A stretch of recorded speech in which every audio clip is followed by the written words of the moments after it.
Welcome top news today.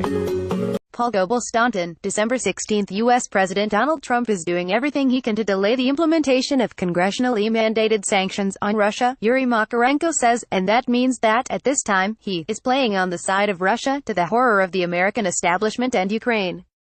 Despite pressures from the political elite of the U.S., Makarenko continues, Trump has technically frozen certain parts of the economic limitations approved already last summer, but has done so in ways that have deprived its opponents of the ability to orchestrate the rise of a new scandal about his approach to Russia. Under the American law passed by Congress on August 2 and reluctantly signed by Trump, the State Department was directed to impose sanctions on certain Russian companies and introduce a system of fines for foreign agents not later than October 1, but the Trump administration has ignored that deadline.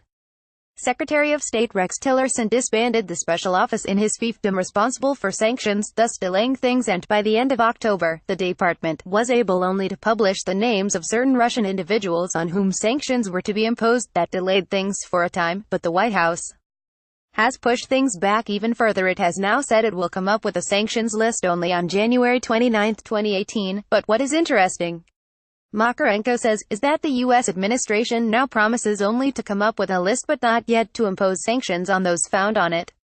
It is difficult to assert, the Moscow commentator says, that Trump is freezing the economic war only from the hope of a certain thaw in relations between Russia and the U.S.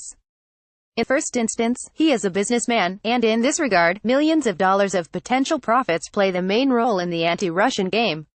Trump has performed for the public, nonetheless, and in the face of all the Russophobes in Washington, Makarenko concludes, the White House has consciously dragged out the introduction of the notorious sanctions and at this time is playing on Russia's side.